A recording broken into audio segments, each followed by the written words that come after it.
Hi, this summer we're going to be camping a lot, from the mountains to the oceans to state parks to private campgrounds. So we thought we would bring you along and show you some of the positives and negatives of all the campgrounds we go to and the specific spots that we are at. Today we are at Devil's Fork State Park on beautiful, clear Lake Jocassee. We've been camping here for about 10 years, so I have lots of information that I can share on this park with you today. So we're going to talk about some of the positives and negatives of the park, some of the positives and negatives of this specific spot, which is on this really cool peninsula. And we will talk about things that you need to make your trips better. So let's get started.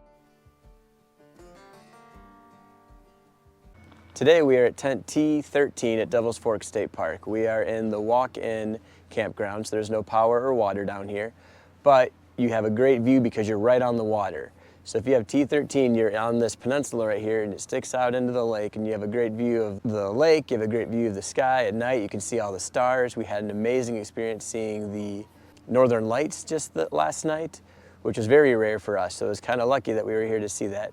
In the winter you can also hear loons out on the lake, so it's an amazing place to camp. You have an amazing big spot right here, but the downfall is when everybody's going around, they're all staring at you. So if you don't want to be stared at the whole time when you're camping, or when you're in the campground, people will walk down and they'll want to come and see the end, which isn't usually a big deal. Most people are very nice and we're like, yeah, go check out the view. So that's not a problem. But if you don't want people walking through your campsite a lot, this might not be the best spot. I actually think number T12 is a little bit more private and you get some of the same benefits. So this is a great spot and we really enjoy it. There are lots of trees, so this spot has great location if you want many hammocks or just one hammock. It has a lot of open space, so if you have a hammock and you want to just hang out for the day, this is a great spot for hammocks. So let's talk about booking, because that's always a very important topic and everybody's always asking about it. Devil's Fork fills up pretty quick, so this spot right here we booked 13 months ago. And we paid $40 a night in 2023 to use it in 2024. So it was $88 total, because we had to do 2 nights, and there's $8 of taxes. However, if you book this year for next year, the prices just keep going up every year, like everything, and the state parks are no exception.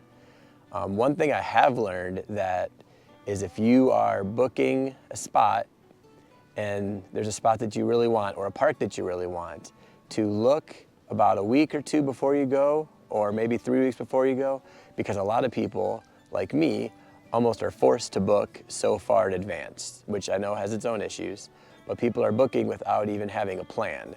So if you have a plan and you're going to use it, that's good, but a lot of people will cancel with a week or 2 before, and I've been able to pick up a weekend all the time, especially at big parks like Devil's Fork and Edisto, where people book it thinking they're going to use it, but they don't plan that far ahead and then cancel it.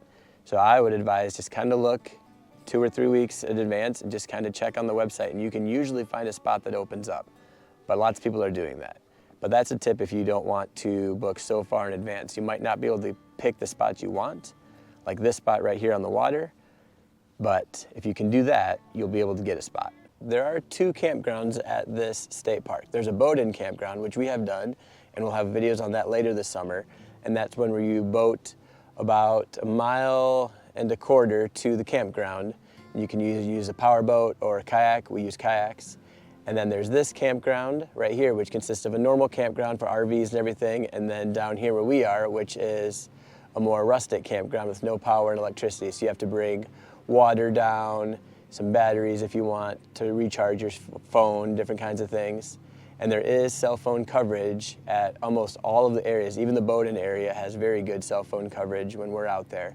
But there are also bears in this part of the campground. We have had bears at our campsite. One time we accidentally left some M&Ms out. We tried to clean everything up and we left some M&Ms and the bears got it. We thought it was a raccoon. We opened the tent and there was a bear right there. Some person from Asheville, North Carolina came and scared it away, because that fits. So this year I noticed they have put in bear containers for every single campsite, which is very useful and very nice. So one of the benefits, it seems like they have been raising the price, but they have been making a lot of upgrades, including these bear canisters. They're pretty big. We're able to fit our Yeti cooler into the bear canister, as you can see right here. So it works really well and it locks. They've also made some improvements on the bathrooms. Have been cleaned up since last year and repainted. At one time there were carts. There's no carts right now, which does help to bring stuff back and forth. But the park has made a lot of improvements over the last couple of years. You are paying a lot of money, but it feels like you're getting some of that benefit back into the campground. I do not know if the boat-in area has bear canisters yet, but we've never had issues with bears out there, but it would be nice. It would also be nice if they had picnic tables out there, because they do not have picnic tables. But we'll do that later this summer when we go back out there, because that's a lot of fun to camp out there. So one of the benefits of having a spot along the water is you can come right down at your spot and you can go swimming. There's nothing better than just being able to jump in the water and come back, or letting the kids swim and hang out for the day. So if I was going to come here, I would really advise getting one of the water spots, because that's the best spots. And as the water's pretty low right now, so it is pretty rocky to get to the water, but as you can see, the water is super clear. And it doesn't really warm up until middle of June. There are people that will go swimming. And right over here, there is a jumping rock, which gets a lot of attention. So that's a lot of fun, but you can go jumping rock. There's a place to rent kayaks. And we park our kayaks right here that we own, and we just put them right here for the weekend. And then I've seen people put their pontoons right here, which does, you know, get rocky, but they tie them up, and that never seems to be a problem. And then they go out and hang out in the lake. The lake is full of waterfalls. There's waterfalls that way, big waterfalls. I'll see if I can find some clips from all the times we've been out there, but it's really cool. There's lots of stuff to do on this lake and lots of fishing. I'm not good at fishing, so I can't talk about that, but I know people do enjoy all of their fishing. Right now I'm sitting in the corner of the tent bed. There's the hammocks, there's the picnic table, and there's some neighbors over there, and there's some neighbors up around here. But you really have some pretty private room down here when it comes to the people behind you. There's the path that goes up to the bathroom. It's about maybe 2 or 3 minutes if you're walking up to the bathroom, and then the car's parking lot is right up there, so it's not far at all. It's a little bit steep, but it is shaded, so that helps. In the morning, right now at about 10:30 in the morning in May, you have shade on the campsite, which is nice. And then in the afternoon, the point will get pretty sunny right here, but that's okay if you want to go just hang out in the sun, watch all the people. But it's just a nice spot, nice big spot right here that you don't have to worry too much. Some people have brought their boats over here, not a big deal. They've been taking a minute out over there. So most of the people are always super nice. You're never gonna have any problems out here. Some parks get really loud. This one on this area hasn't been as bad. There's been some issues on when you're closer to the park where people come in and start making problems, but they seem to have tried to fix that up by building some fences. And I've noticed they've been a little bit more particular about coming through and making sure everybody's in the right spot.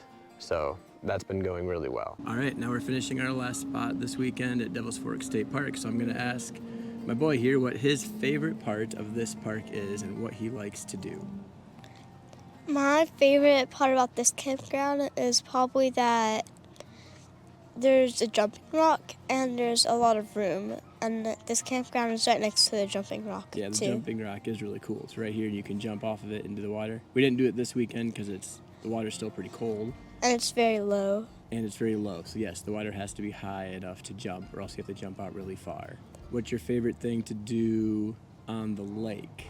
My favorite thing to do on the lake is probably swim around and play tag with my brother in the water. There you go. Were the waterfalls cool? Mm-hmm. We didn't see any waterfalls today because you have to take a boat to get out to them, but we have been to the waterfalls. All right, we'll see you next week.